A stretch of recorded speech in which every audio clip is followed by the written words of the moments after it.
All right. Well, welcome everybody to the PCC Forum. PCC Forum is a student-led organization in the Philosophy, Cosmology, Consciousness program at CIIS, the California Institute of Integral Studies. And today we are joined with Laura Michetti, who is an astrologer, diviner, writer, teacher in the San Francisco Bay Area, rooted in the Western esoteric tradition. And Laura's practice focuses on the ritualized and divinatory magic of astrology, educated at Kepler College, Pacifica Graduate Institute, and CIIS.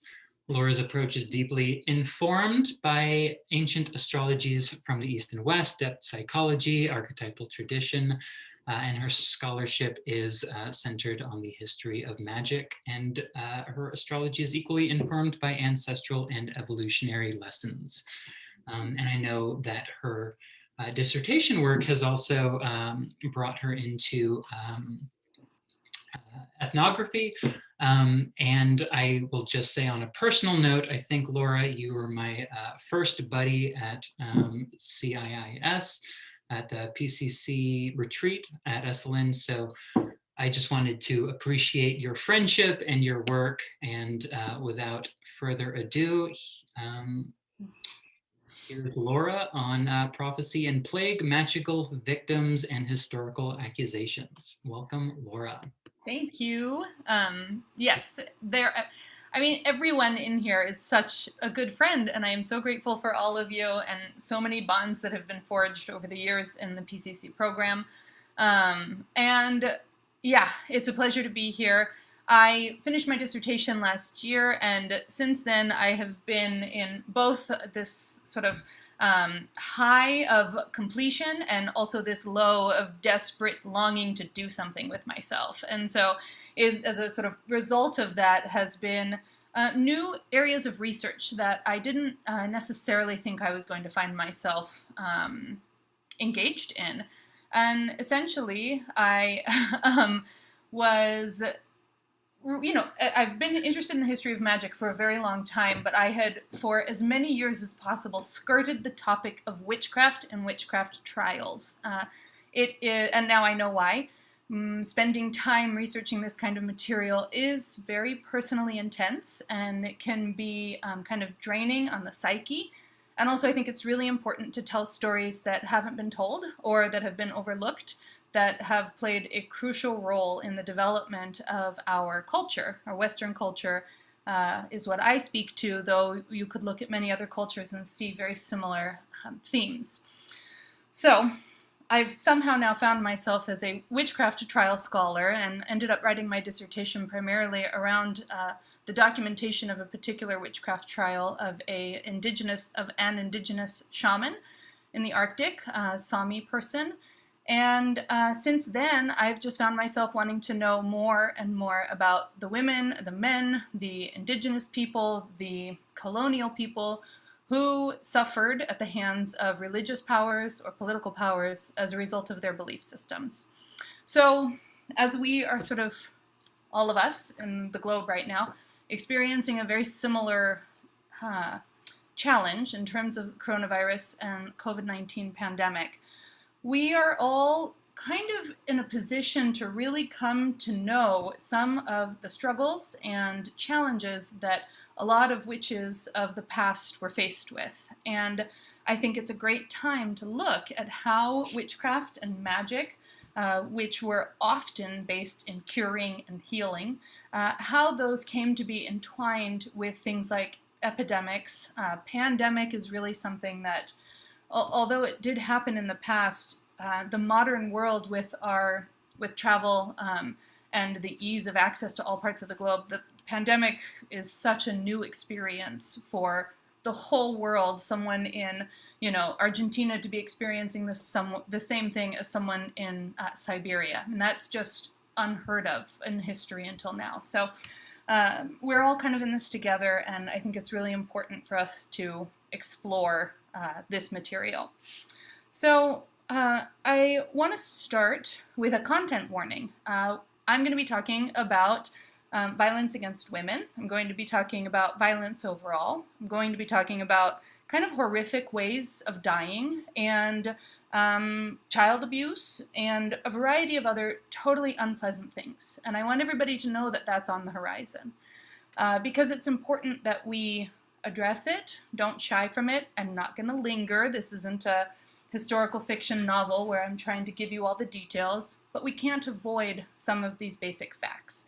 And so I just want everybody to center themselves with that and understand that these are things that were part of our history, and most notably the history of witches and witchcraft trials. So I'm going to share screen now for a moment, and with that in mind, what I would like for all of us to do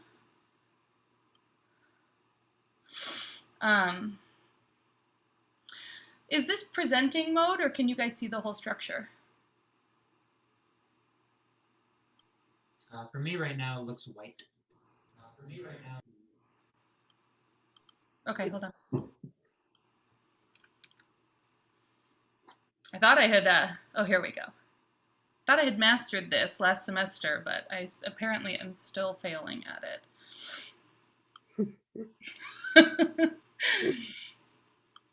Okay, we'll try again. That works. Okay. Perfect. There we go. So what I would like to sort of invite us to do first, before we even go anywhere, I've given you the content warning. We're not only going to be talking about witchcraft trials, there is other material, but for the most part, that's going to play into a large part of this. And so what I would like us to do is spend 1 minute, quite literally 1 minute, just sort of tuning in to honoring the lives of the witches, wizards, indigenous people, all of the people who lost their lives in this sort of particular period of time, whether it be as a result of actual plagues and illnesses or whatever other reason that they were deemed unsafe for the community and therefore had to be killed. And what I'm going to do is sort of play a short video. It's just really a meditative thing for you to rest your gaze upon, and we'll talk about it afterwards. So we've got 1 minute, and I want you to just take your time to honor and acknowledge the names and the nameless, because a lot of people we will never know about.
Thanks, everyone. So that footage is from the Stilneset Witchcraft Memorial, which is in northern Norway, at the border of Russia, as far north as you can go, basically, on the European continent. And it was erected a handful of years ago in order to honor the witches and wizards. It was about 92 people who were killed in this very remote region of Finnmark, Norway. I visited there last year, so I've littered some photos of the art exhibit, the memorial, the museum, throughout this presentation, just as a reminder that we have reparations to do, we modern people, and they are underway as best as can be. So I think continuing to have these discussions and to recognize the work that is already being done is the best way to move forward. So I want to start by just kind of orienting us a little bit into what we're even talking about tonight. And ultimately, my goal is to understand the relationship between magic and ecology. That's been my focus for very many years now. And that's kind of what's sitting at the base of this particular presentation. And I think in order to do that, we need to just sort of start with an overall relationship between ecology and epidemics. We are all living through one right now, so it's, I don't want to use the word great, but let's say it's prime time to experience this firsthand and to understand what the kind of issues are in terms of ecology and the relationship between the ecosphere and the human body, and the sort of things that can go amiss from that. So essentially, right, epidemics are the result of a kind of imbalance within the human to nature relationship. More often than not, this comes about through the human-animal relationship. And what's often kind of at the root of this imbalance tends to be the sort of biodiversity loss that occurs when humans sort of create over-deforested environments, or where they take away the natural world, leaving the animal population vulnerable. What happens in vulnerable animal populations is that animals that are potential disease carriers, rats, bats, certain types of insects, they tend to survive, thrive, and kind of multiply compared to the animals that are more sensitive, that may be able to keep those populations in check. So what ends up happening is that there is way more opportunity for human vulnerability within that human-animal relationship. Nature kind of has its own system that works pretty darn well, and when we go and mess it up, there are consequences. So ultimately, that's kind of the base level of what ends up happening. There's in each virus, each illness has its own series of requirements that allow it to exist and then propagate amongst humans. But essentially, there's this backbone. Now, however, there's also this reality that human beings and the way that we think, not just our actions, right? Our actions of cutting down forests, leaving all the animals homeless or starving, which creates, more opportunity for disease-carrying creatures. So that's one way we do it, through action. The other way we can do it is through kind of our thinking, like our religious beliefs. One sort of anecdote, which I'll discuss again a little bit later, is the story about black cats, and how a pope in the 12th century had a papal decree that that black cats were horrible, or cats were horrible. He specifically mentions black cats, and people needed to kill them. And there's a bit of scholastic debate over the veracity of what exactly the Pope was saying in this decree, and whether or not people actually listened to him.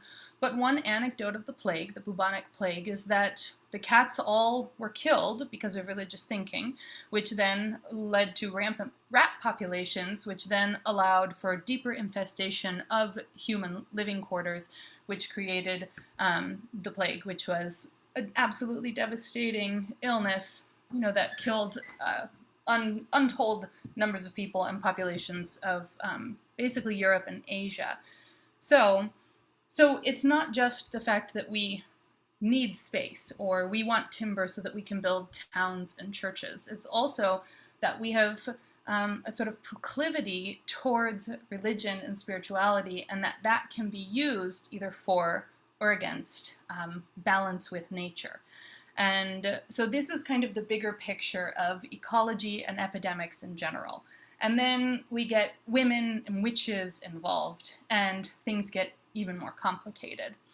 So I want to kind of bring us back, not to this again. Okay.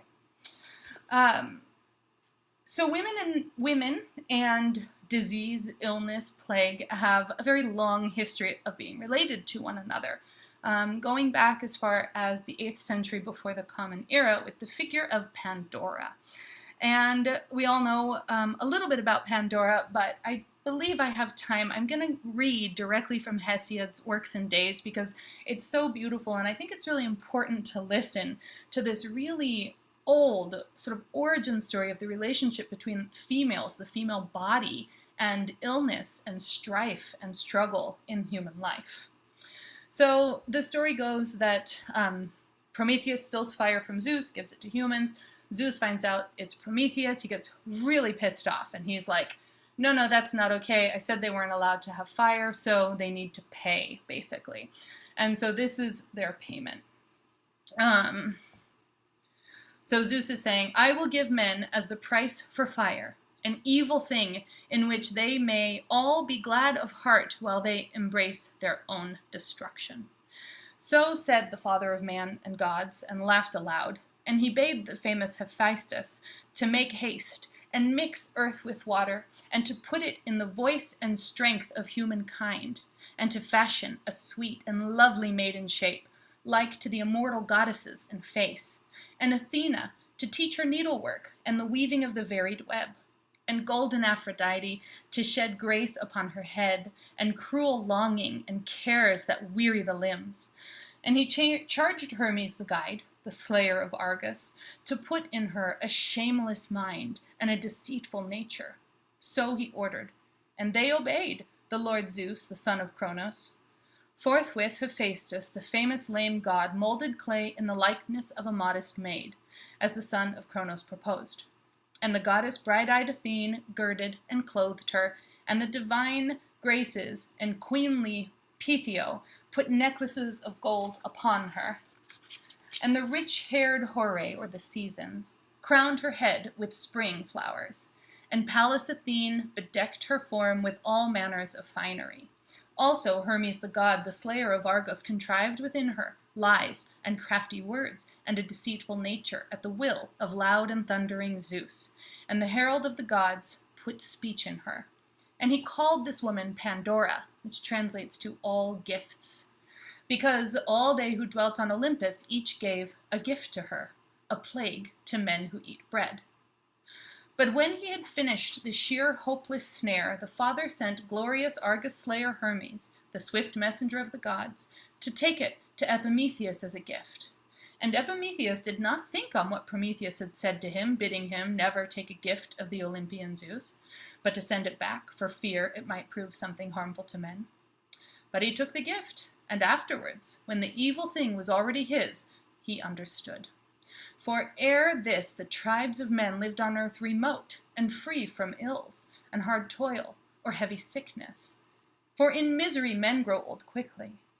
But the woman took off the great lid of the jar with her hands and scattered all these, and her thought caused sorrow and mischief to men. Only Elpis, which is the hope, remained there in an unbreakable home, within under the rim of the great jar, and it did not fly out the door. For ere that the lid of the jar stopped her by the will of Aegis-holding Zeus, who gathers the clouds. So, way back then, we've already had a really deep connection between the female form, and not just any female form, a very beautiful one, right? One that wearies the knees and kind of makes men lust for it. And yet, coming out of that is disease, famine, sorrow, grief, all of the negative things. So there's this connection way back, thousands of years ago between the female form and illness and disease. And in this particular picture, you can see everything that Hesiod described. Hephaestus is in the corner on the left, having built her, and Hermes is sitting down on the right, Zeus and Hera kind of in the big one, and the sort of reclined female form, very beautiful, draped in clothes. That's Pandora being created. And the Graces are there taking care of her hair, and, it looks like she's painting her toes. Of course, she's not doing that, but anointing her feet, let's say. And so we have this beautiful vision of Zeus asking all of the gods to really give their best to this creature who has come to, essentially harm man. And this is the story of the first woman in Greek tradition, the first human woman, Pandora, the one who unleashes grief and strife on the world. So I think it's also interesting. I mean, that sounds familiar probably to some of you because it's not just Pandora as the first woman, but also Eve, right? Eve was tempted in the garden by the serpent, and as a result, she was exiled with Adam, and they lost a kind of perfect ecological Garden of Eden balance as a result of Eve, thus sort of bringing grief, strife, loss into the world of man. But this even goes further. It's not just Eve. We also have Demeter, again, within the Greek tradition, where now we're getting into a deeper connection between not just sort of the female form and grief, strife, illness, but the female form and food, because Demeter was a goddess of wheat, of food that nourished the environment. And as a result of Demeter's sort of mourning of Persephone, as shown here in this gorgeous picture, we experienced famine. And as a result of famine, you experience disease and pestilence, and the world starts to degrade. All of these accounts are females who have not just a really intense power, but also a sort of reason, like something to be out for humans for, like they're trying to get us. And of course there's backstory, but what we are taught and what we live to sort of encompass is these main stories of illness, strife, famine, starvation coming into the world through the human or through the female human form. So I feel like it's really important to just sort of embrace those concepts. And what I like to do when I'm giving a PCC forum talk in particular is make you think and make you ask questions. Also, for anybody who might be asking questions in chat, I can't see chat because I'm sharing my screen. So if there's a massively important conversation happening, please just speak up. If not, there will be ample time at the end where I want to hear everyone's thoughts about these things. The whole point of this to me is that it's a forum, it's a back and forth. I'm starting the conversation, but I don't want to be the one finishing it. So the first sort of thing that I want you to sit with is, what does that do to the female form? If we know that grief, strife, starvation, illness, plague comes through the female form, if that's what's taught to us through a variety of traditions, it's not just one tradition where this comes from. So how does that affect females? How does that affect female relations? How did that perhaps affect the witchcraft trials and the development of the idea of witch? So I'll leave you with that for a moment. And I'm going to transition now into a number of sort of historical situations in which there were plagues or epidemics or illness outbreaks and the associated accusations that came as a result. For whatever reason, humans desperately seek scapegoats in moments of concern, of terror, fear, as we all at this point should probably be really understanding palpably. There's a lot of fear being pushed at us right now, and so we can perhaps maybe in some visceral way start to understand in a different world where we don't have at least a sort of army of scientists and medical doctors saying, you know, this is serious, but do this, do this, do this. Like, we have some semblance of order. Without that, we can imagine how easily the fear would kind of get overrun. And, you know, at least we can come to appreciate the severity of these circumstances, if not have compassion for the people who cause these witch panics, which I don't think is necessary. But I do think understanding the fear place that it comes from will help us really grasp the historical significance of these events. This is another picture from the Stillness Memorial, just in case anyone wondered. So I want to start with the plague. It's like such the plague that we just call it the plague, but it's also known as the Black Death, the Black Plague, the bubonic plague. It happened in the 14th century in Europe. It is speculated to have originated in Asia and devastated communities and populations there, made its way west into Europe, and proceeded to kill insane amounts of people. Something like half of the percentage of the population, or half of the population of Europe, succumbed to these illnesses. It had a very kind of quick and sort of horrific turnaround in terms of catching it and then dying afterwards. And people were terrified. I mean, the entire world at that time that was connected to itself in this particular part of the world where travel was possible in Eurasia, everyone was terrified and everyone was looking for an answer. And one of the answers that came about was that the Jews had started the plague. And there were a number of strange conspiracy theories that sort of resulted. One of the most rampant and perhaps repeated was that Jewish people were, for whatever reason, poisoning wells with the bubonic plague so that everybody in Western Europe who wasn't a Jew would catch the plague. Also, the Jews were in cahoots with the lepers. And there were a number of reasons, perhaps, why this was the case. One of the reasons was that Jews, at least initially, didn't seem to contract the plague on the same scale as the rest of Europe. However, looking at the sort of religious practices of the Jewish community, they include very specified food preparation practices, very specific hygiene practices, and as a result of their religious and ethnic identity as Jew, they were often completely isolated from other parts of, from other communities, from Christian Protestant communities in Europe. And so they had a social distancing protocol, and they washed their hands and stayed 6 feet apart. I mean, they did that. And so in a way, they were protected from it just by virtue of their religious practices. But again, that also became potentially a negative thing against them, because why aren't they getting it? They must have started it. So there's a couple of other sort of elements to these accusations against the Jewish community. They were wealthy. They often had wealth and displayed it. They dressed nicely. They were often powerful within the communities that they were in. They lent money, and they had money to lend, and that gave them an air of authority over average people within a sort of fiefdom or a kingdom or within a parish, if you will, when religion was the more dominant controlling feature. The other thing that's very interesting is that more doctors were more often than not Jewish as well.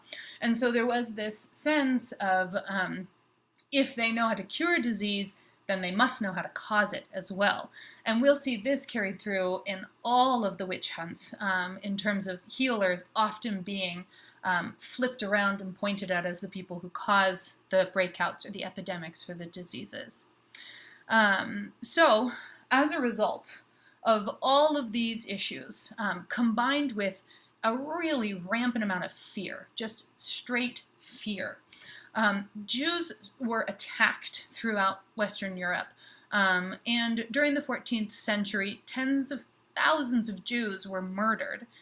Some scholars say that so many Jews were murdered that they would have kept going, right? The communities would have kept killing Jews, but there were no more Jews to kill. They had either killed them all or they had left and found safer havens. So it was a sort of terrible experience for the Jewish people in a very sad way, sort of presaging the Holocaust, essentially. And at that time, in terms of numbers, it was really a not okay amount of people who were killed. And I just want you at this sort of point to think about these prejudices, about how we may or may not be seeing them, today in terms of who caused what and where is it coming from. And I'm not simply inviting us to reflect on race or location, but right, we also have it broke out of a lab, and so we're isolating people. This is one of the conspiracy theories. We're isolating groups of people based on some feature and assuming that they have created this situation. And so we're still scapegoating, even in 2020, even when we do have access to tons of information. Maybe too much, I think, is our current problem. So I just want to sort of invite you now to sit with that and to ponder the implications of what that looked like 700 years ago versus what we're experiencing now. And this particular image is the pogrom of Strasbourg, and this was like a really devastating, it was a total massacre. Hundreds of Jews were murdered in one kind of broad attack because they were believed to have caused the bubonic plague. Now, and one interesting thing before I move away from this particular image and topic, is that there were a number of Christian Protestant priests who had, really kind of chastised their communities, saying, please stop killing the Jews. This is not, they did not do this. And so we know that it wasn't just a religious thing. And so that's where the idea that some of these other issues like power, wealth, the kind of doctor-patient interface, we know that those were a large part fuel that sort of fed these fires. And, but of course, religiosity was the differentiating factor. So just something to consider and to ponder and to open up to. So stepping out of the bubonic plague for a moment, this is, again, the Stillness at Memorial. It's a long hallway. Each of the sort of images or banners along that are the names and accusations against and sort of life features of the 92 people who were killed in northern Norway. So this is, essentially it gives the effect of being a gallows, but it also gives you a personal representation of each of these individuals to the best of our knowledge 400 years later. So the Jewish experience during the Black Plague was unique to both the Black Plague, which was just so big and so fearful for everybody, but it's different than what would follow over the next couple of centuries in terms of witch hunts. And the reason why we're talking about this at all is because witch hunts were often associated with epidemics and outbreaks of disease, and witches were accused of starting them. And so that's why we're looking at witch hunts, because it's this, very clear period of time that often is accompanied with tangible evidence in the form of court records that we can sort of explore in order to understand perhaps what was going on and perhaps to avoid some of these pitfalls in the future. So essentially speaking, some of the major characteristics of the witch hunts, the witchcraft trials that took place from, let's say, roughly the 16th century, there was very little happening in the 15th century in the way of this very set experience of witch hunts, up to the 18th century.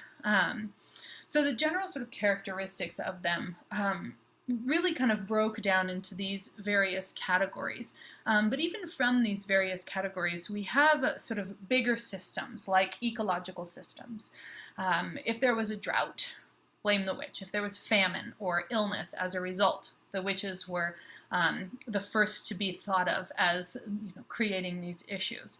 Other ecological sort of characteristics of witch hunts was that they often happened, or they were often exceptionally devastating in very isolated locales, like islands or the Arctic, or in rural communities. Reasons for this would be kind of twofold. Number one being that the communities were smaller, so it was easier for the lies and the sort of deceit that is really required to create a panic. It was easier for those to spread and become serious. But also, in these more rural locales that were far away from places, access to what would be considered at the time proper medical attention was limited.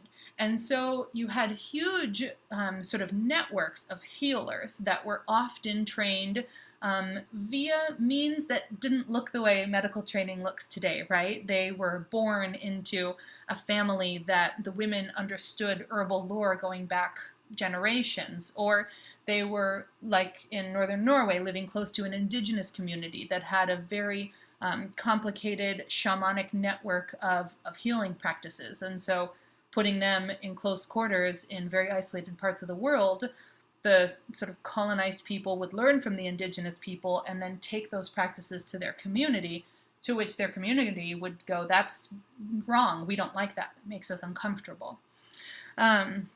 So there were these sort of ecological issues. Additionally, another thing that sort of contributed to this would have been abnormal weather patterns, which is especially important to us as we're looking towards as we are sort of living through climate change right now, really intense weather patterns, storms that seemed atypical or unnecessary for the time. All of these experiences would have contributed to a general air of suspicion and a seeking out of a scapegoat, often in the form of a female body or a witch. So those are sort of the ecological characteristics, but there were also religious issues as well, such as changes in religious systems and practices. We saw this most notably in Orkney and Shetland Islands, which are an island archipelago off the north of Scotland, in between Scotland and Norway. And so it's always been a kind of thoroughfare of connection between Christendom, right, and the Norse sort of traditions. And so as these islands became more and more Christian, and the people, the folk that still lived there, were still very much embedded in these Nordic or Norse traditions, there became more religious conflict. And so these are sorts of the kinds of changes in religious systems that would create a ripe environment for a witch hunt or for a panic. Additionally, if there were non-dominant religious adherents on something like the mainlands where it wasn't isolated, such as we saw with the Jews or as was experienced by a lot of pagans in mainland Scotland and in the rest of Europe. So there were religious characteristics as well that would kind of set the stage for a witch hunt.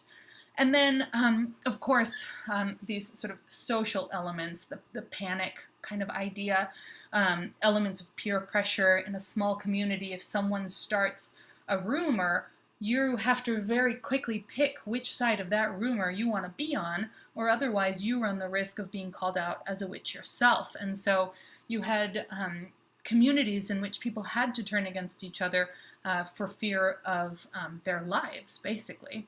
And then, of course, the all, like, rampantly used without any thought characteristic of torture, where if a particular community just wanted particular women dead, they would torture them or people connected to them in order to get them to admit witchcraft. I mean, just relentless torturous practices that we will not go into here. I will spare us that. But it was a totally common feature, and so you could get these totally contrived witch hunts just by way of sufficient torture to a variety of community members. So these are sort of general characteristics of witch hunts that really end up bringing on, 3 to 4 centuries of murder, of just rampant murder of women and men and indigenous people.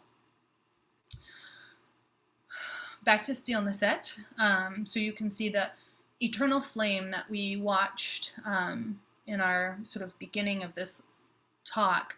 That was one of the main features of the memorial, was that a flame would burn in remembrance forever of the people who were killed here. And so you can just kind of take a moment. You can see that long hallway in the background of our previous photo. And just remember to just honor, respect, love all of the people who lost their lives on account of these sorts of things. So I mentioned Orkney a few minutes ago, and I want to sort of start there. Like I said, Orkney is an archipelago, a series of islands off the the topmost part of Scotland, so the mainland UK. And it is a series of something like 30 plus islands. And then even further from that are the Shetland Islands. And then even further from that is the bottom of Norway. So Orkney was a very, real melting pot of Christianity, of mainland European culture, and of sort of Nordic influence, and of Viking sort of experience. It was, because it's an island, it would have been perfect for seafaring sort of peoples such as the Vikings, and so there's a lot of Viking influence in the region as well. And this particular picture is of St. Magnus Cathedral in Kirkwall on the main island in Orkney. And this is the church at which almost all of the witchcraft trials and executions occurred. It's in the middle of the tiny town Kirkwall, which is sort of a jarring juxtaposition because Kirkwall itself is cute. It looks like any other sweet little, European town with cobblestones and wonderful little shops and tea houses where you can get trays of cakes. And then in the middle of the town is this cathedral, where during the mid-16th to roughly the mid-17th century, about 90 people were tried and killed for witchcraft. And at the time, there was maybe 10 to 20,000 people living on the whole of the Orkney Isles. So this is actually an exceptionally large amount. Scholar Liv Williamson believes that Orkney, Shetland, and Finnmark are the two regions in the world where the percentage of witches tried and executed compared to the population was the greatest. And so, this is not insignificant. So some of the people who were killed on the island of Orkney were, one woman's name was Alison Balfour. She actually was accused of sort of preparing a poison that the main sort of politician on the island was planning on using to kill his brother. And so he supposedly came to the witch Alison Balfour, asked her for this poison. Supposedly she gave it to him. She ended up dead. He was sort of tried and discovered to be innocent and continued living on. Of course, this is after they've already tortured Alison, tortured her husband, and tortured her two children, at which point she broke and confessed to basically whatever they wanted. So Alison Balfour, again, she was innocent.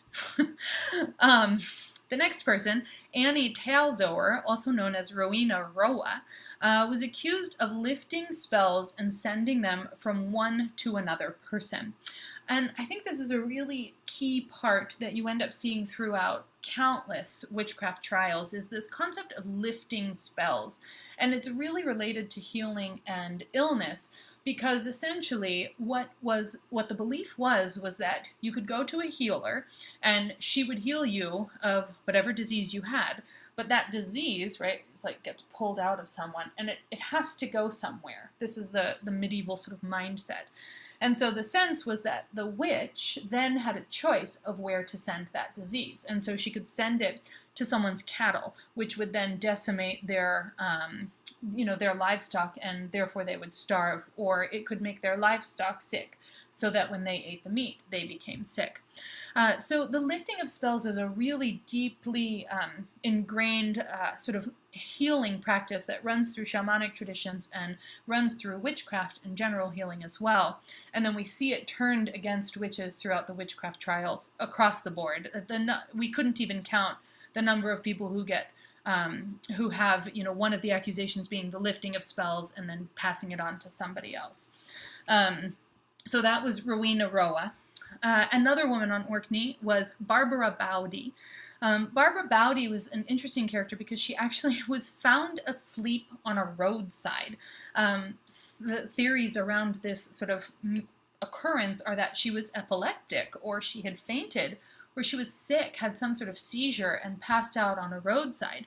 But instead of getting care and tenderness, she was accused of running away with the fairies. And fairy sort of lore was another very rampant experience in both mainland Scotland and the Orkney and Shetland Islands. And it was listed as a cause or proof of someone being a witch, which was then, you could be killed for this.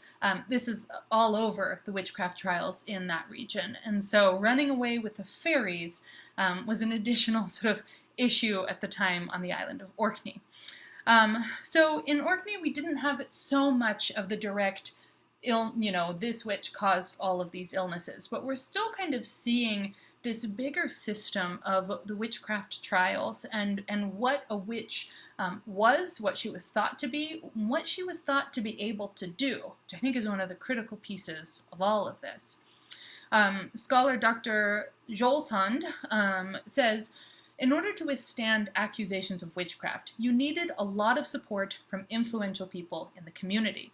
The homeless person, the poor widow, an older penniless woman, or an oddball who lacked social skills, they didn't have this kind of support. There was nothing they could do to defend themselves. You can't defend yourself in any case because the accusations are not rational.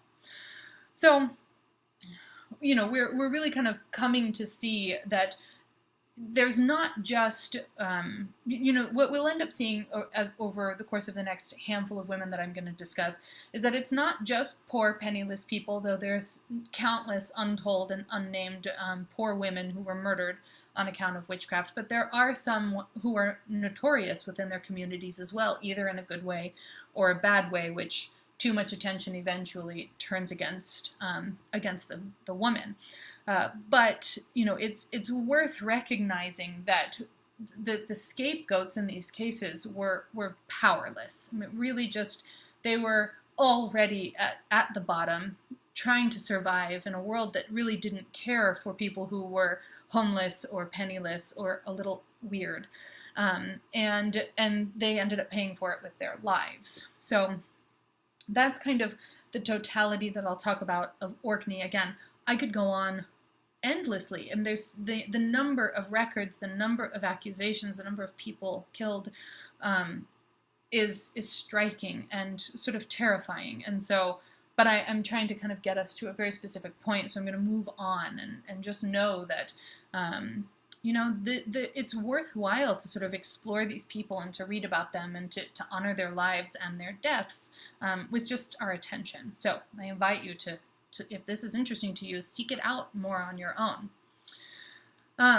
So now moving away from Europe for a moment and scooting all the way across the Atlantic to the colonies in America, Alice Young was, that's how it's supposed to be spelled. There were naming conventions that weren't quite in effect. For all intents and purposes, we would call her Alice. It may have just been Alce in 400 years ago. So Alice Young, we don't know when she was born, but she died in 1647. She is the first witch who was accused of witchcraft and killed in America. And in the sort of, because this was so long ago, and 1647 was even kind of early in terms of witch hunts across Europe as well. And so this was a very early experience. And because of this, we don't have extensive records the way we do of a lot of the other witches who were killed. And one of the records that was sort of the diary of the person who did the persecuting of Alice Young, he wrote in it 1 blank of Windsor. So we're in Windsor, Connecticut. And she was part of the Hartford, Connecticut witch trials. So this is 1 blank. Like, he didn't even know her name, and he didn't even think it was necessary to put it down there. She was just one somebody, some nameless woman of Windsor who ended up getting tried. Through collecting other sources, historians have come to determine that this 1 blank of Windsor was, in fact, Alice, the first witch to be murdered in America, 1647. So I just think this 1 blank is such a striking I don't even know, message, reality of how insignificant these women were. They were significant enough to be tried and accused, but they weren't significant enough to be remembered, to be properly buried. I mean, they were often burned at the stake, though many of them, especially in America, were hanged. Burning was very much a European practice for the killing of witches, and a lot more hangings are what happened in America.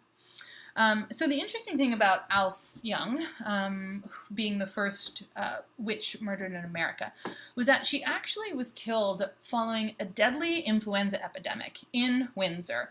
And about 27 people died during this influenza season, which was about 4.5 times the normal amount of people who would have died in this tiny small town, in this colony in America 400 years ago. And for whatever reason, the community decided that Alice was the one who had started this. Again, we don't have extensive records, and so we don't know for certain, we don't have a court trial that gives a list of accusations as we do in some other cases. But we know that she was killed right on the tails of this influenza epidemic, and we know that witches were often in her town, and we know that witches were often scapegoated for that. So the assumption is that Alice's death was related to this influenza epidemic and the scapegoating, looking for someone who would have caused the death of all of these people, because they needed someone to blame. So that's Alice.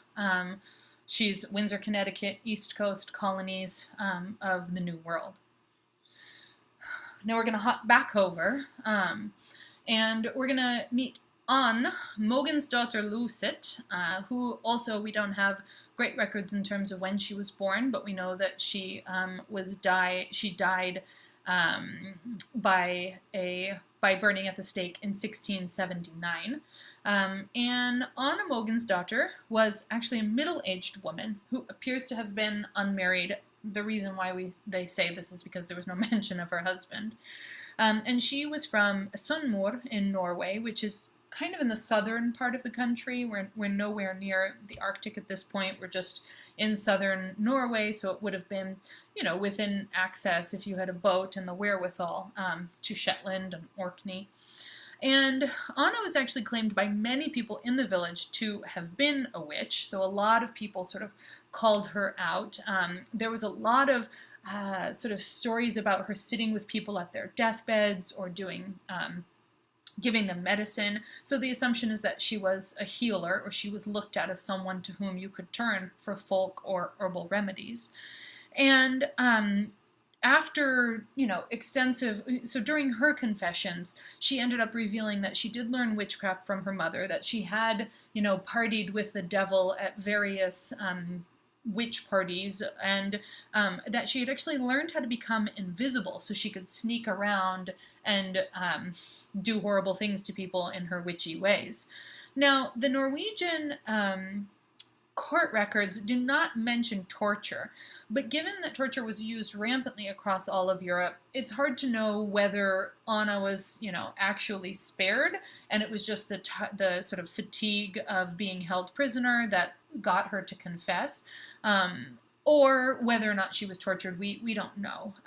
My sense is that there was torture going on. The fact that it's conveniently absent from so many of the court records makes me think that it just wasn't recorded, and that there was torture going on that got these confessions out of people. So one of the things that Anna was accused of was attacking animals and humans with disease. This is something that she, was accused of, and they thought that she had definitely done this, attacking animals with disease such that it would kill the animals and therefore create a famine or a sort of food scarcity issue within the given community. One of the things that I find especially interesting about Anna is that in the court records, there is mention of something called the Sami Gand, or Gand magic.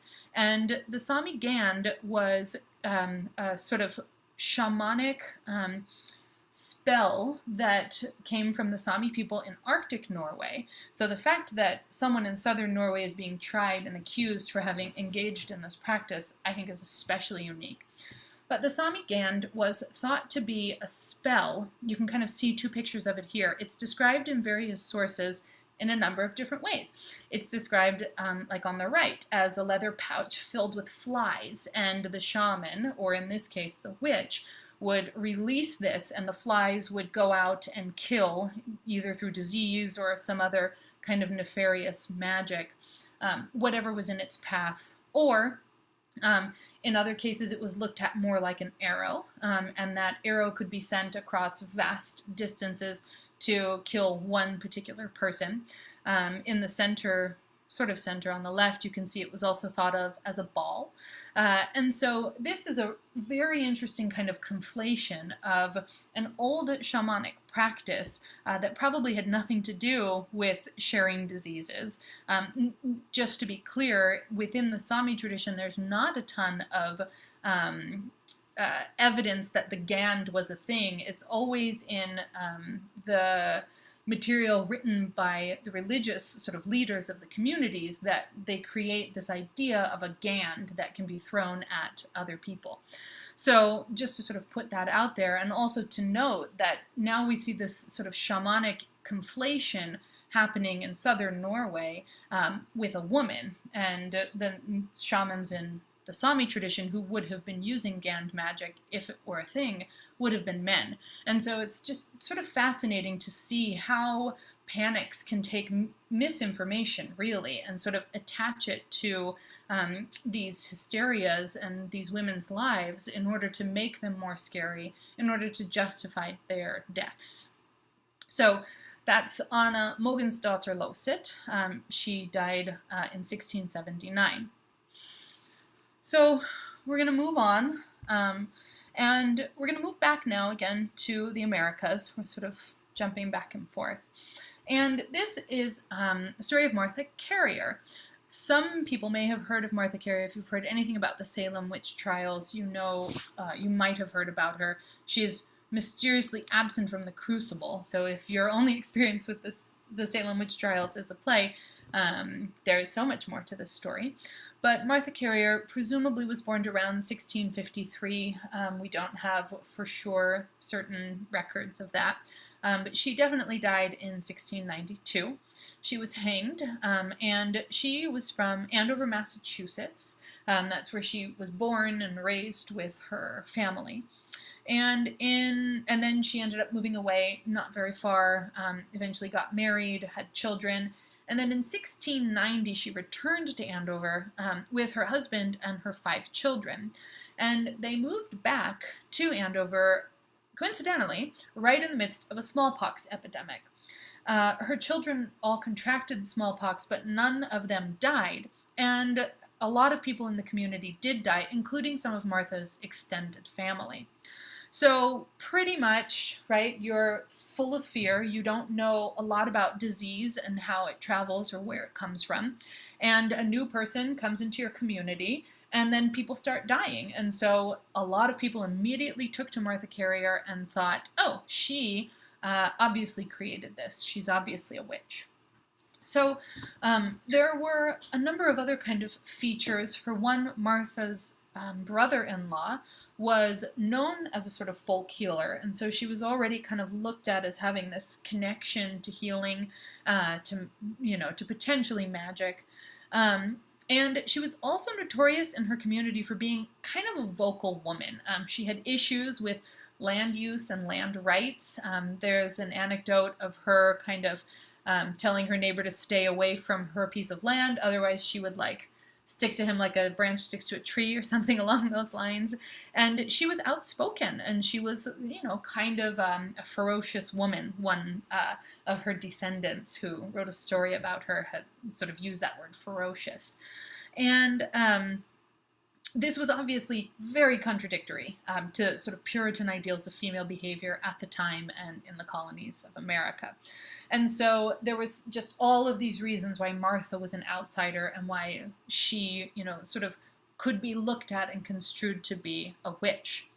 So initially, Martha was imprisoned, and her children were subsequently tortured until they basically admitted to testify against her. And so, her last experience was being in a courtroom with children from the community, including her own, sort of basically just lying because they had been tortured to the extent that they really had no choice. And Cotton Mather, who was a sort of theologian, religious figure in Salem at the time, wrote, "This rampant hag, Martha Carrier, was the person of whom the confessions of the witches, and of her own children among the rest, agreed, that the devil had promised her she should be queen of hell." Those are very strong words for a mother of five, a woman who's sort of simply living. And essentially, she testified. She was in a courtroom, she was accused, thought to be guilty, and then, as you can see, she was hanged on August 19th of 1692. And Martha Carrier's last words were, "I am innocent." So here we have a slightly more direct connection between a sort of illness, an epidemic, and a woman who gets scapegoated for this and loses her life as a result. And Martha Carrier, the Salem witch trials are such a huge part of American history. And yet there's so much that we don't know about them, both because of records being, not great in the 17th century, and also because a lot of stuff was covered up, and we don't teach it. We don't learn about these things with any detail. So this is a sort of corrective to that, an invitation to explore some of our history a little bit more fully. Moving right along. I only have one more big witch trial, and then we'll start some dialogue, kind of. You all are troopers hanging in there. So one other kind of panic, essentially, that I wanted to discuss are the witch trials of Szeged, which is a town in Hungary on the Tisza River. And what we're looking at here is a place called Witch Island. It's not really an island, it's a peninsula, but it was the site of a massive massacre of witches in Hungary in the 18th century. This happened in 1728. And we know about this both through records, but also through the ecology of it, through the fact that it happened in a place, and that place was then named after the event of the witches being burned. And so now somehow that story is not just held within the actual land, within the experience of it, within the energy field, but in the name of it. And so it will never sort of be forgotten. Just the way we think Salem, we think witch trials. This is, Szeged. It has the island, and I'm literally not going to try and pronounce the name of the island. I didn't even take notes on it because I know I can't. But it's something that means Witch's Island in Hungarian. So, so this is like, within sort of Hungarian culture even still. So during the witch trials of Szeged, there were 14 people who were burned at the stake.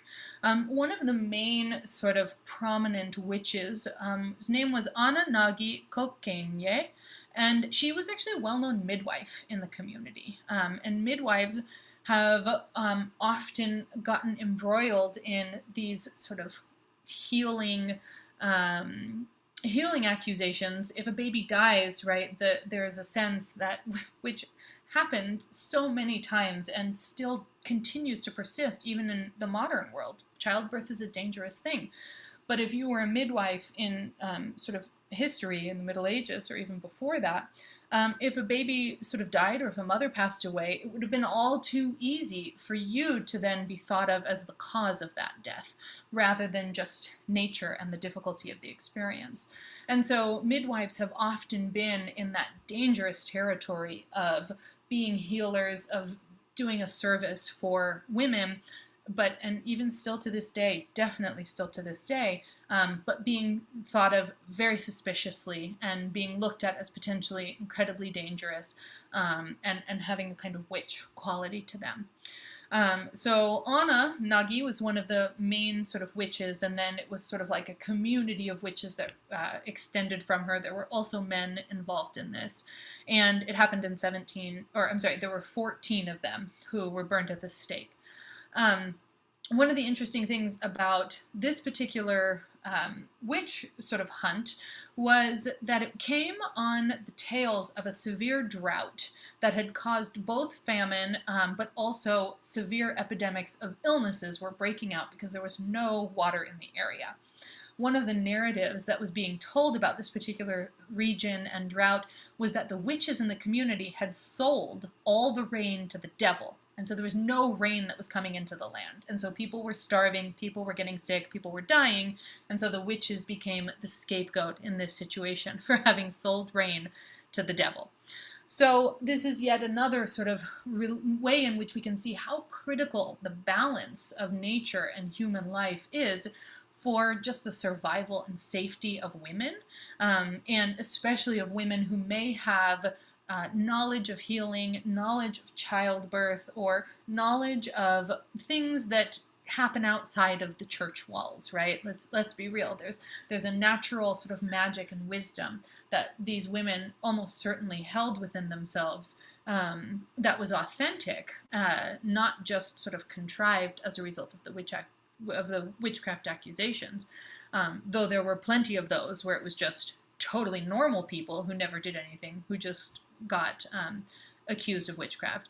But there were women who had a kind of knowledge of wisdom, of healing wisdom, traditional sort of information that became threatening to a community in times of chaos or in times of ecological turmoil.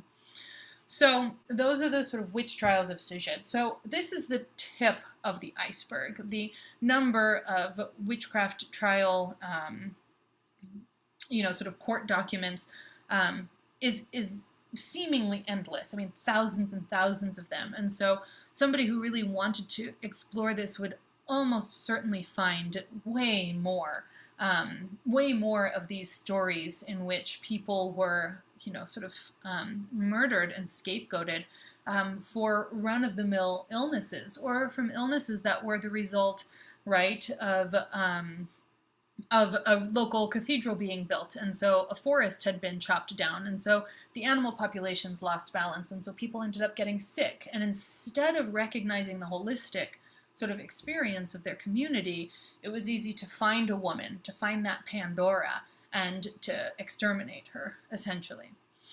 So that's sort of the big picture of the story. I'm stopping here. I just want to bring in Anders Paulsen, who is the shaman that I wrote my dissertation about. He was not accused of actually doing anything really bad except for playing his drum, except for being a shaman. But I just wanted to sort of invite you to look at this picture again and remember that each of these sort of pictures on the wall down this long hall were individual humans with kids, with moms, with brothers, who liked being in the snow, who went skiing, who enjoyed their reindeer, and were killed as a result of their personal religious practices, and sometimes in really horrific ways. And so I just want to sort of point this out as a way to kind of honor these people, and the so many more that we don't have memorials to right now, that we don't have tidbits of information of. So what's the point of all of this, right? Like, I don't just want to talk about witches burning. It's not totally pleasant to me, though I think it's important. And so what does that import? And these are kind of some of the things that I think are important about this. So looking at kind of today and tomorrow, how do these witch trials, these instances in which women were accused of carrying illness into a community, or consciously spreading it to kill people, a la Pandora or Eve or Demeter, what are the kind of implications of that for us today? What does this mean for us today or for tomorrow? And a few things that I want to just note are that ecological imbalance has unforeseen and far-reaching consequences. We are all experiencing the kind of experiential effects of climate change in terms of storms, in terms of weather patterns, in terms of animal populations and the tragedies around, for example, polar bears. But there's also these radiating effects that affect radiating effects on human communities, and that these are they're not something that we can always tell. And so we know that, climate pilgrims are going to be a thing, but what about the psychological reality of this? What of the farmers who will get blamed for plague, or for whatever it might be that results from the various ecological imbalances that we're experiencing right now as a result of climate change? And not that I have any solutions to this. I just want us to recognize that even with all of our fear and even with all of our experience right now, we don't know the consequences of this. And they are probably going to reach into communities in very intense and personal ways beyond just our physical experience of the external world. The second kind of point is that refusing to accept differing belief systems is dangerous for everyone. These people who were accused were often outside of the norm. They didn't follow exactly what they were supposed to, or what was the powerful, dominant religious belief system of their time. And that can be really challenging. I think that why I want to point out that this is dangerous for everyone, similar to the way in which the cats, right, the anecdote of the cats all being killed, and so the rats were able to spread the plague more efficiently than they otherwise would have been. If we kill all of the witches, we are also sort of losing wisdom. We are losing knowledge of healing practices. We are losing access to certain parts of the world where it may be harder to get regular medical care. And we are losing traditions that, go deeply into sort of generational knowledge and passing down of wisdom traditions from mother to daughter, which was often the case, especially in witchcraft. And so refusing to accept these is dangerous for us all, because we don't want to lose that information. We want to build upon it. We don't want to get rid of modern medicine, but we don't want to get rid of herbal folklore either. There's a balance that is needed in these things. And so refusing to sort of look to them and to accept the multiple perspectives can really end up having, again, unforeseen and far-reaching consequences. The next sort of point I want to make is that panic, right, these witch panics, are a symptom of misinformation. The way that a panic would kind of happen, panic in the sense of witchcraft, sort of explosion of cases and accusations, are back to kind of what I was describing earlier of what side of the story do you want to be on. You know the story is wrong, right? I know that Anna is not a witch, but if I don't get on board and say she's a witch, then everyone else is going to think I'm one too. And so you get this lies that kind of come out, misinformation that gets spread, and then everybody has to pick what side of the lie they are on. And what ends up happening is these panics where everybody is on one side or another, and essentially lies just get fed even more in that way. So misinformation is a really critical thing that needs to be eradicated, essentially. And dutiful truth-seeking, I think, is the only real antidote to that. Next thing, isolation is good in limited doses.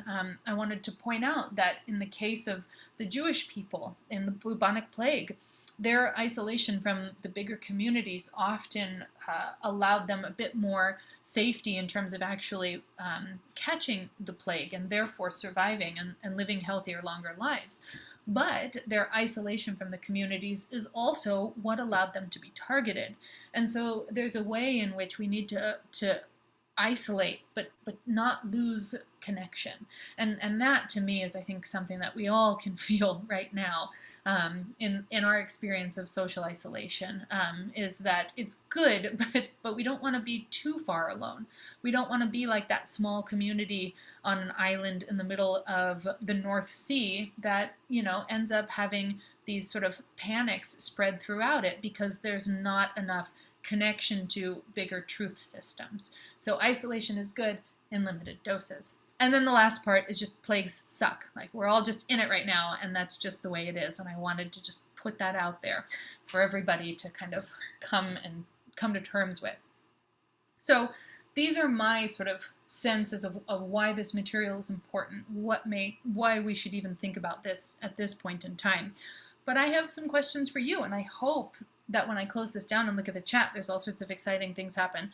But I also hope that some of you will raise your voices and share your thoughts. And some of the questions that come up for me, and I'm just going to go back to the Stillness at Memorial and we can close here. Some of the questions that I want us all to sort of ponder maybe together are like, who are your witches? Who do you think of in the way that a lot of the world thought of witches 400 years ago? Is it an accurate thing to think of them that way? Like, how can we check ourselves, find our own internal prejudices, our own internal fears, right? Because that's all really that it comes down to, is where is that fear? Do these people deserve that role in your consciousness? Are you contributing to panic or to misinformation? Where do beliefs end and lies begin, right? Because we want to be able to invite people to have their own independent beliefs, even if they differ from ours. But at some point, we've stepped out of the realm of truth, and it can become misinformation that is then dangerous and can contribute to panic. So where is that line? How do we find it? And how do we know when we've crossed it, or when someone else has crossed it? And then one other last kind of thing I want everybody to think about and maybe share is, how is your local ecology being affected by the coronavirus? How is the world outside your door responding to this global pandemic? And then from there, if you want, what might be the consequences of that? Where are we going to start looking for solutions within your local ecology? So that's all that I have in terms of a presentation. I would like to open it up, hopefully, to discussion. I encourage you all to think about this and to share bits of information. But I hope that was not too hard. I left out the gory details, of which there are plenty. But does anybody have anything to say, or shall I read some of the bits from the Zoom, from the chat?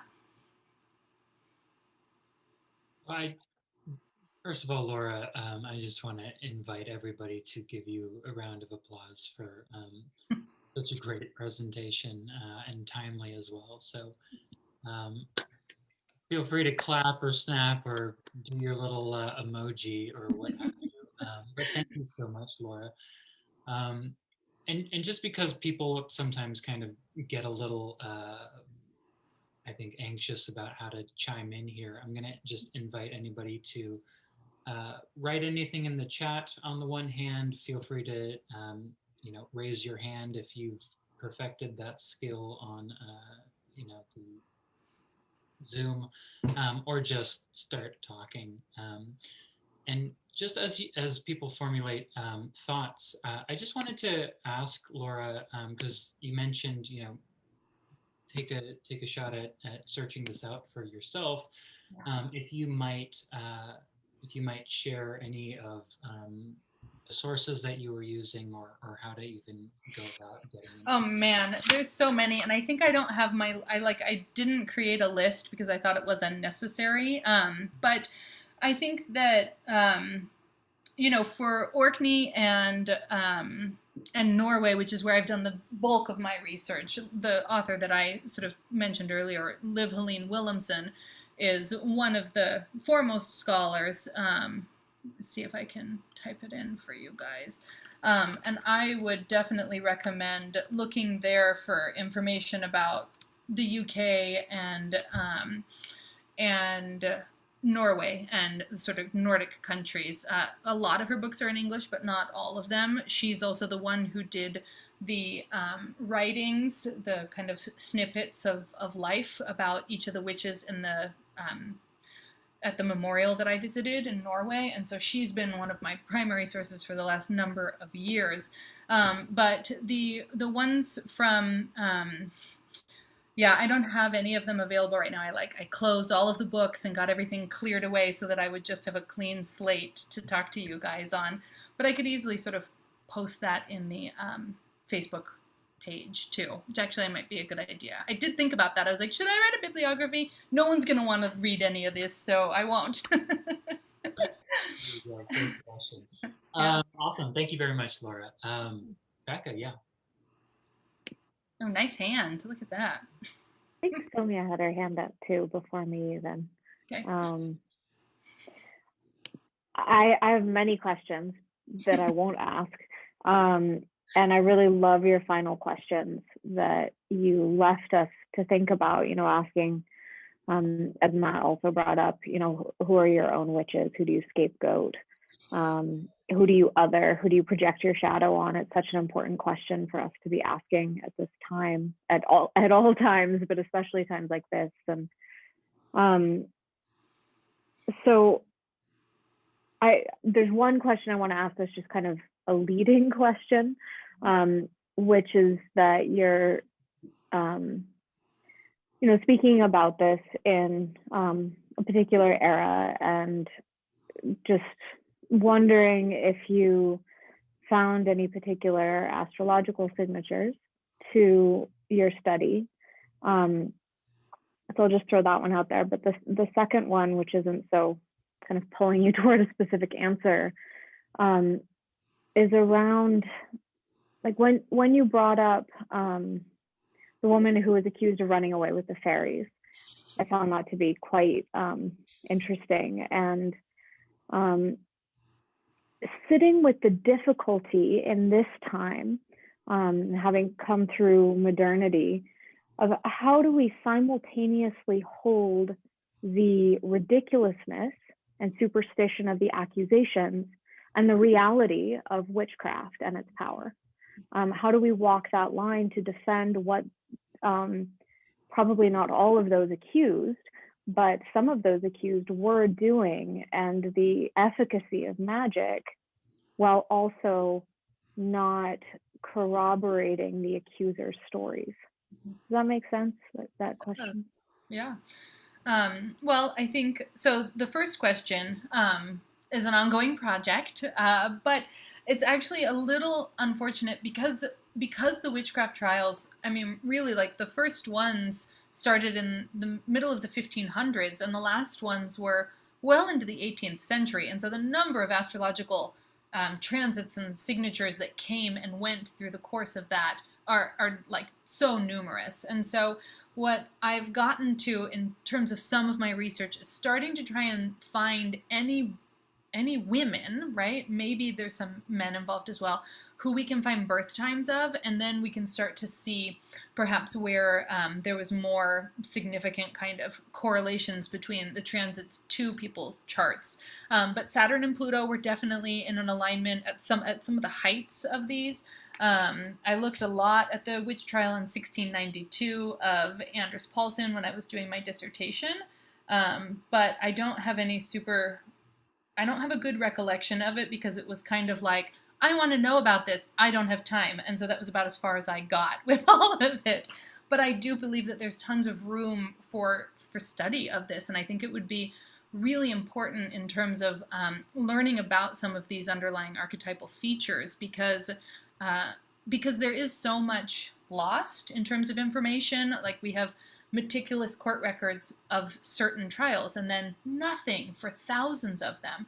And so I think if we could get some kind of insight into it, even if it is through magic or astrology, then maybe we would have a better understanding of what was going on in particular parts of the world where some of these panics were just outright crazy for like a decade or two. So I don't have a big answer for that, but it's in process. And anybody who's looking for a dissertation to write, that would be a great dissertation topic. So anyway, second question. I think that is the ongoing work of our program, PCC, and of a lot of current scholars, is figuring out how to make it so that we can study these things with an eye towards truth, where we can look towards things that are not, that aren't sort of praised by the dominant features of our society, whether they be political or religious, but still have an air of truth to them. And for me, I have found that the indigenous communities are doing really good work in this area. And so taking and modeling sort of magical historical explorations on indigenous scholarship is probably the best way forward. And that's what I really had hoped to do with my dissertation, is to try and look at valuing things like personal conversation, not looking at anecdotes as a bad, dirty word, but rather as something of value. And looking kind of between the lines at the material that isn't necessarily part of the conversation. So, for example, I wrote my dissertation on divination, and when you think of divination, you think, oh, well, did that prophecy come true, or did that person accurately predict the sickness? Instead of realizing that there is a whole host of bits of information that aren't necessarily available on the surface, but you have to dive a little bit deeper and get context. I think that if we're looking for magic, right, magic is a holistic, contextual experience, an awareness of many different things that are happening. So our research also has to be like that. Our research can't be a sort of linear exploration of documents or artifacts. It has to be placed in a bigger sort of context in order, I think, to begin to really grasp it from a truth-centered perspective. So, I mean, that's the best that I've got, but it's an ongoing work, and I think it's hopefully what most of us are aiming and striving for. And I envision a world in 40 or 50 years where we don't have to ask these questions because it's commonplace. So that's my hope for all of it. I hope that was good. Yeah, that was wonderful. Thanks. And you said Somya had a question? I don't even see theirs. Or no? Anybody have a hand up? I thought she did. I wasn't sure. Okay, it looks like Sabina and Matt have questions. Either one of you. Jump in. Let me go first, Matt, if you don't mind. Please. So there's a class in women's spirituality called Wicca Witcher Wise One Witch. And it's being led by a woman called Phyllis Curott. I'm not sure whether you know her, but she's... Because I know she's teaching the class right now. She's a JD, and she was one of the first declared witches in this country, I think about 40 years ago. And she is saying that it's the fastest growing women's spirituality in America today. So I wondered if you had any comment about that. I mean, I don't necessarily, there's like part of me that goes, yes, that's great. I'm always so happy to hear it. And then there's also part of me that gets a little nervous. I personally have problems sharing my identity as an astrologer, much less a sort of witch who practices herbal lore or does spells. I am definitely somebody who has been, I'm going to say brainwashed, for lack of a better word, by the fear of it all. And so I very much support and am excited for this new, sort of generation of witches who are coming to understand female empowerment and who are relating to nature in a way that hasn't been okay to do for a very long time.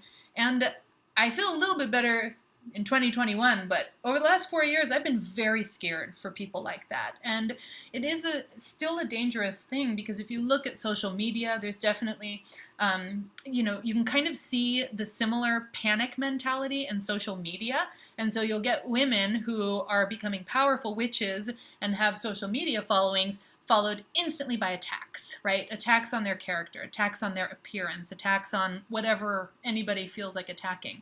And so I have this mixed relationship of both excitement and really wanting to be a part of that and to communicate about it, and also a bit of apprehension in terms of wanting to be careful and wanting to ensure that everybody is safe first and foremost, because we should have learned some kind of hard lessons, and but I also, that's the fear side of me talking. One of the shamans who I did ethnographic field work with while I was writing my dissertation said, his statement was, I want to live in a world where I can talk about this stuff, so I'm going to start talking about this stuff. And so that also sticks with me, in that the more that we normalize it, the more that we make it okay, the more that we honor it, the less dangerous it might be. So I have all of those feelings about it. Thank you. Yeah. Okay, Matt, it's your turn. Hey, Laura. Hi, Matt. Thanks so much for the histories that you shared with us. And the way you invited us to, look at it and hold it and remember it. I have a question about the way that we don't seem to have learned much from our history. But it seems like when we do look at history, though, people tend to, when an act of nature or an act of God occurs, whether it's a plague or you know a shift in the religious understanding, that there's psychological turmoil, scapegoating tends to occur. It's like societies need to come up with an explanation that makes sense in that human social way that we're used to making sense of the world. And when it's just a natural disaster, there's no sense to be made of it. We feel, it seems like human beings, in order to feel like there's a moral explanation, there needs to be someone to blame for it. And this scapegoating phenomenon keeps coming up. And who do we blame for coronavirus? I mean, there's different scapegoats that get dragged out. Trump was blaming China, and liberals blame Trump, and but ultimately, whether it was escape from a laboratory or just an act of nature due to habitat loss and the encroachment of humans on more animals who we've never been in contact with before, whatever the cause was, it seems like something that compels us to explain in terms of like a human agent is behind this. And I wonder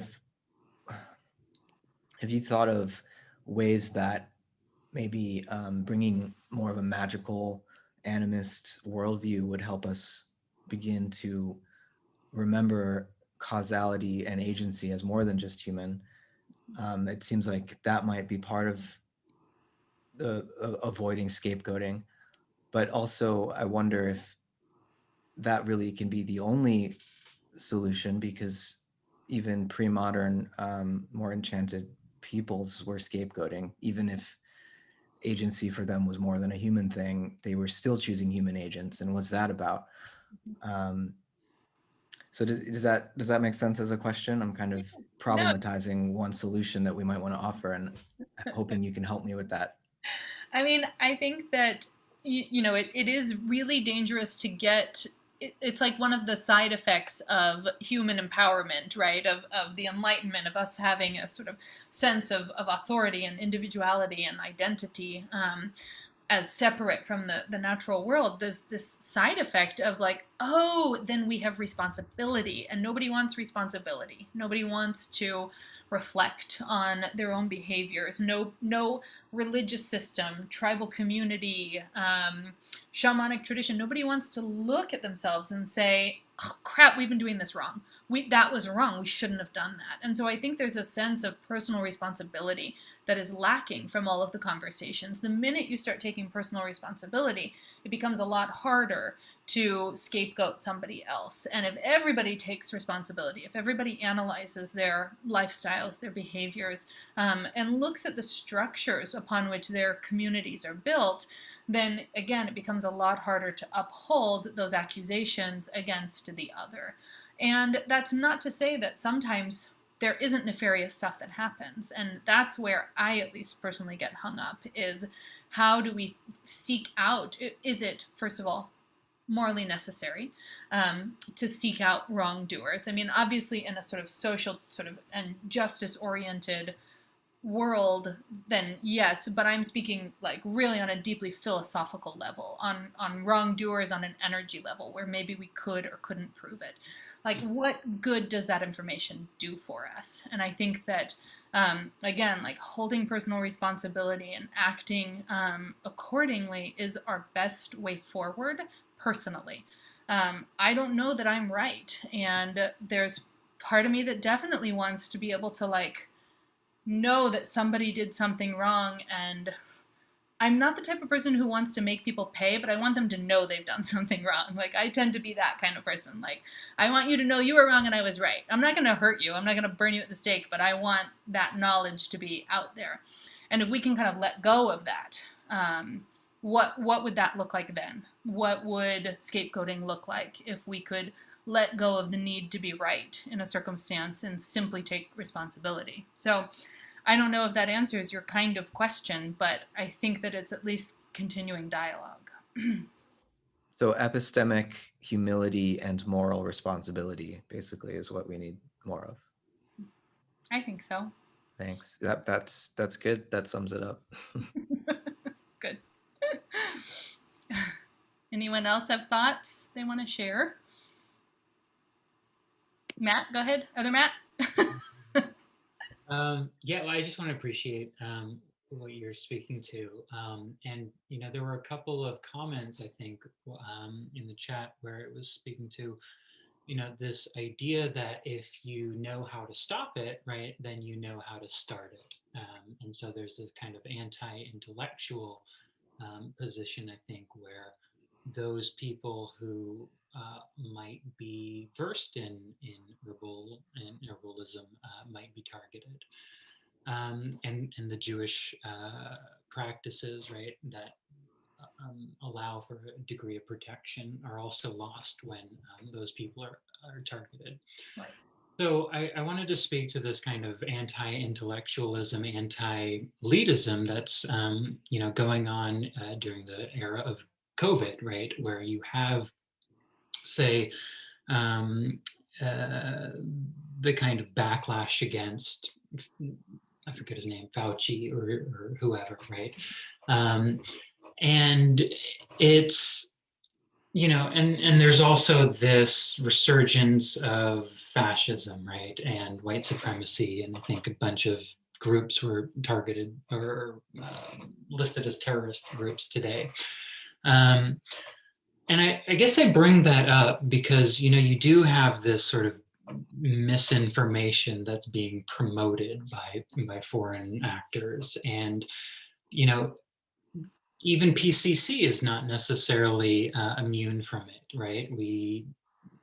PCC chat got set on fire and destroyed by a conversation about that documentary Plandemic. So I guess I'm bringing that up because there seems to be this like attraction to drama. And you mentioned there's this, need to choose one side or the other, right? So there's this kind of extremist position. And I love that you brought up this idea of truth seeking as an antidote. But at the same time, you also mentioned you can't really argue against the irrational. So I'm almost left with this concern that it's like, well, shit, you can say whatever you want, you can argue in whatever way you want, but at the end of the day, there's this traumatic crisis that's contextualizing any decision we make, and that desire to be right in the face of wrong, and this need to conclude like, oh my gosh, this is the right pathway, almost seems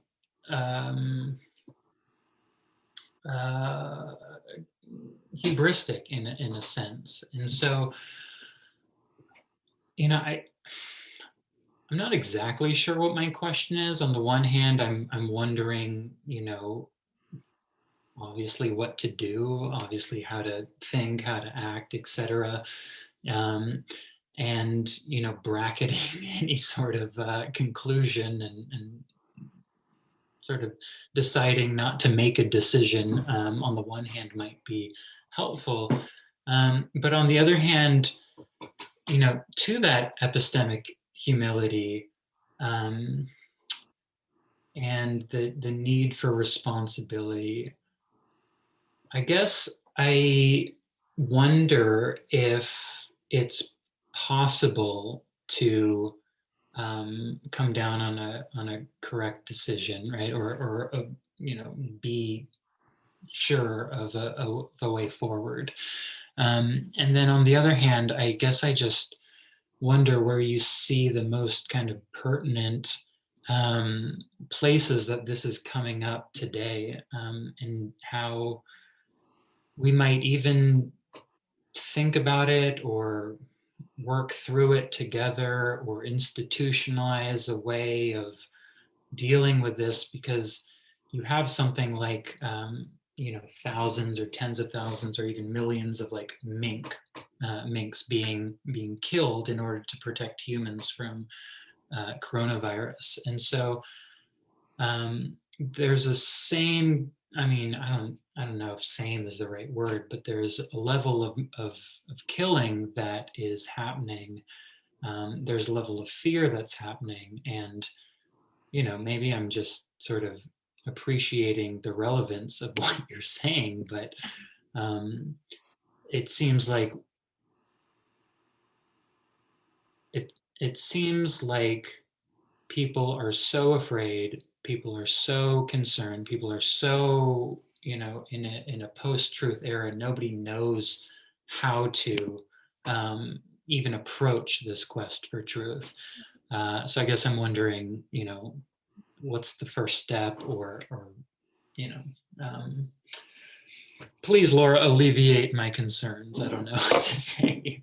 I mean, I don't know if I can. I don't know that my answer is going to do that. But, I mean, I think that education is the only way forward. I have a kind of cynical view. I have Sun Saturn, I'm allowed to. And my cynical view is that there's not a lot that can be done right now for right now. But there's a lot that can be done right now for the future. And that looks like education, and it looks like critical thinking, and it looks like philosophy, and it looks like people understanding how to explore truth in here, not through this interface, but through this interface, or through maybe a slight dialogue with a couple of people, or with a teacher who's respected and who has given you information. Because as we move forward into this post-truth world where there is so much information available, the only thing that we can learn how to do is to figure out what truth is within ourselves. And people have been doing this for thousands of years. We've gotten to the place where we are now in terms of scientific understanding of the world, in terms of a kind of philosophical kind of connection to life, to the meaning of life. We've gotten there as a result of this truth-seeking. Like, we've gotten to truth through truth-seeking, but we can't stop just because we think we know what truth is. Does that make sense? Like, we are not done. Just because we have scientific and medical advancements doesn't mean we're done. And so I think really instilling social communities that have equal access to high quality education where children are taught how to think and how to seek out truth within themselves, and we live in a world where that's the most important thing, I think that we will perhaps in 50 years be able to avert certain disasters that we may be experiencing now. As of today, I mean, we're all trying to make the world a better place by living and breathing according to our own ideals and trying to be models. But I'm sure I do plenty of things wrong, just like you do, just like everyone here does. And so we can't be perfect. So there's no like magic bullet that's just going to fix this. But I do think that ultimately we have to just put one foot in front of the other and learn from the past, see where we are now, see what we're still doing wrong. What are the issues with that? Well, the issues are that we don't know what truth is anymore because we have too much information. Okay, so then go back to the beginning where we learned how to find truth, and then instill that into the current community so that people 50 years from now aren't like, we don't know what truth is, like we are. So I feel a lot of, I don't have a ton of hope, Pandora, for somehow, radically changing this state of the world right now, wherein people are motivated by fear, and people are using really weird methods to cope with that fear. But I do think that we can fix it for the future, and so that's how I get up every day. And part of that is like deciding how you want to contribute to the 50 years from now. And that's a very indigenous perspective too. They're always thinking 7 generations out, right? Like, this is a universal, is that in most indigenous communities, they are projecting multiple generations ahead of themselves, and they live their lives according to those principles. And so bringing that back to our way of thinking. So seeking truth, indigenous to our tradition as Western philosophers, and then thinking about people who are way down the line from us. We may stand a chance. But if we're only thinking about ourselves, I don't think we're going to get very far, personally. Thank you, Laura. I appreciate that. And I should probably just pass it to Tyler, but I just wanted to bring up, it seems like this crisis is very much within PCC as well, and there's been concern about New Age and the sort of overlap between New Age thinking and fascism and all of these sort of tendencies that might be more exacerbated during periods of crisis. But I think really that the looking to history as a guide to the future is one thing I'm certainly taking away from you. Thank you. Tyler. Thanks. All right. Hey, thank you, Laura, so much.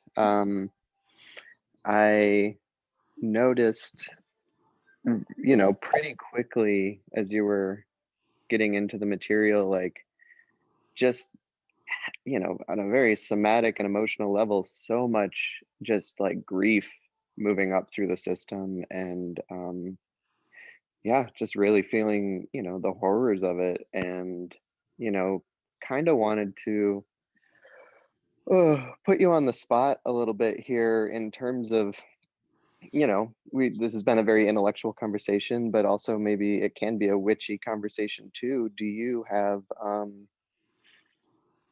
any kind of off the top of your head ritual prescription for the metabolizing of this grief or the alignment with these ideals that we've been discussing here tonight? I mean, it's hard for me to say because I've been now deeply involved in this kind of material for about 5 years. And so it's hard for me to re-experience the kind of visceral feeling associated with it. I have at some point built up these structures and practices, and I don't even know what they are anymore.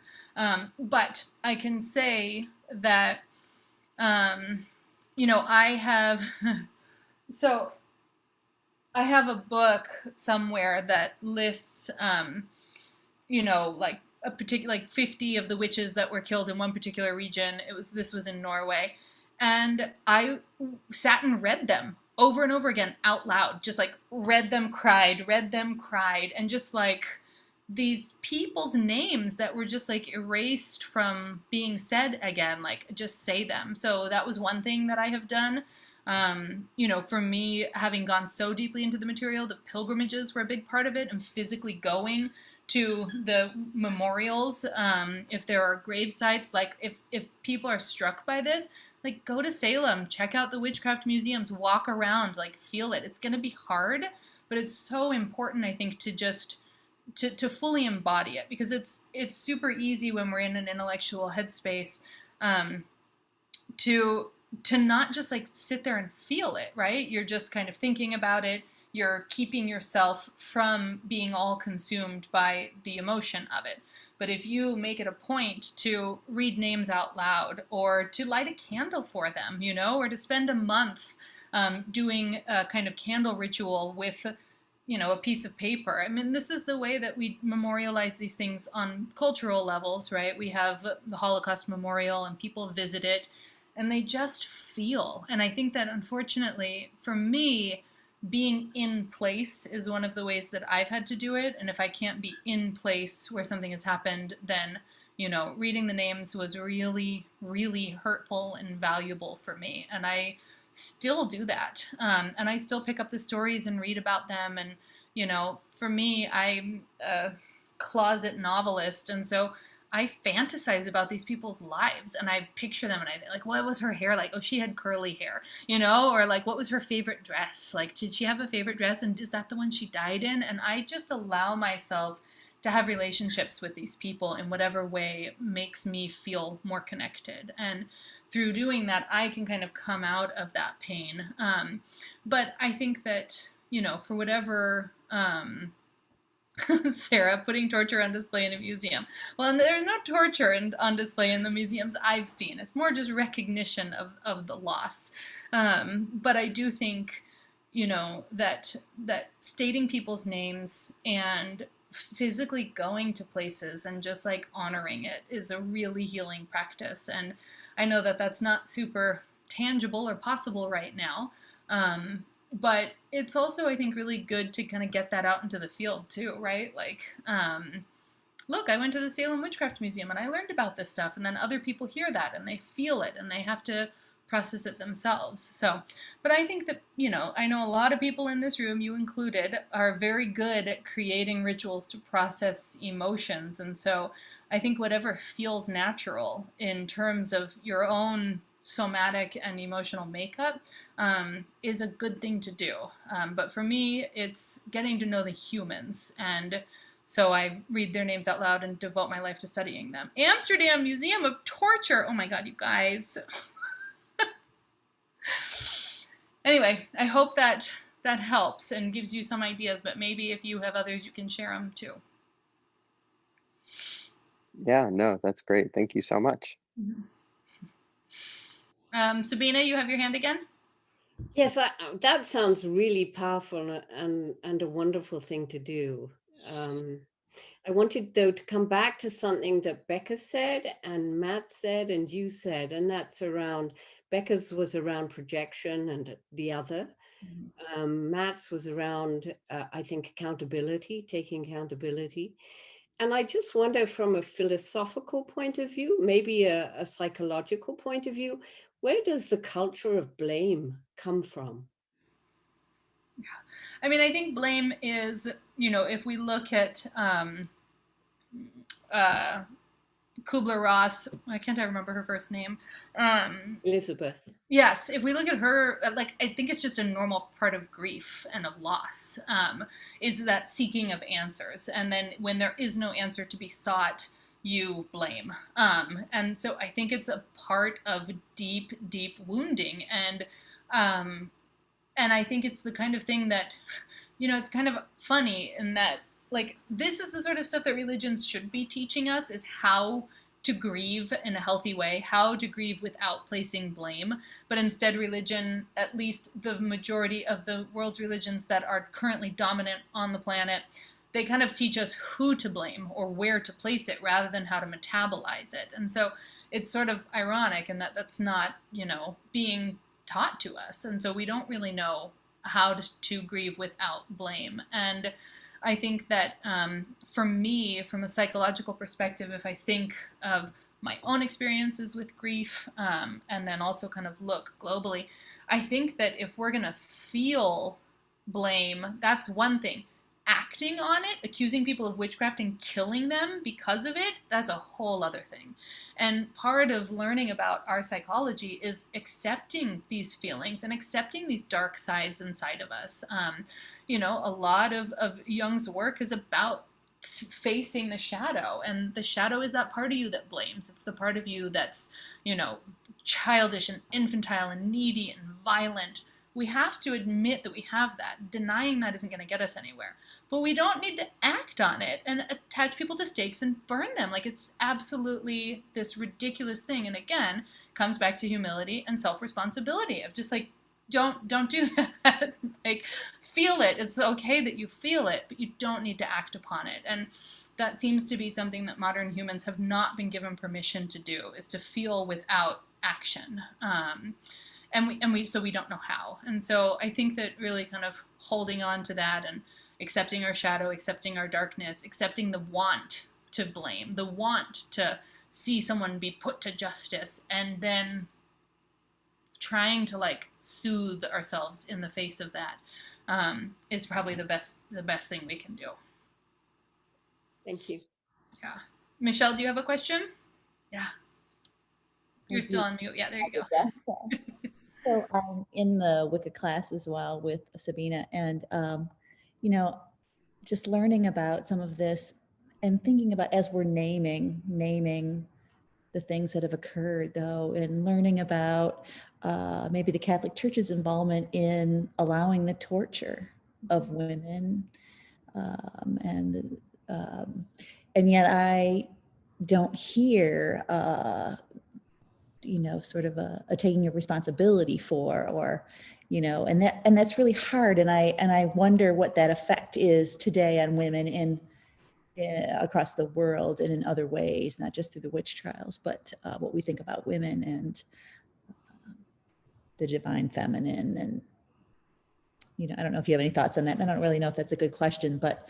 No, I mean, it is. And I think that learning reparations is something that we don't have that down yet. We have a lot of learning to do really quickly, because there are so many populations that we have got to make some reparations towards. And, underrepresented women who were pagans is only one of many that really deserve that. And so it's something that, again, we could probably look to tribal communities that may have had better systems in place. But I don't necessarily think, I think Pope Francis is doing some good work, but I don't think that the Catholic Church is going to be the place that teaches us reparations yet. Maybe in the future. Yeah. Thank you. Yeah. Yeah.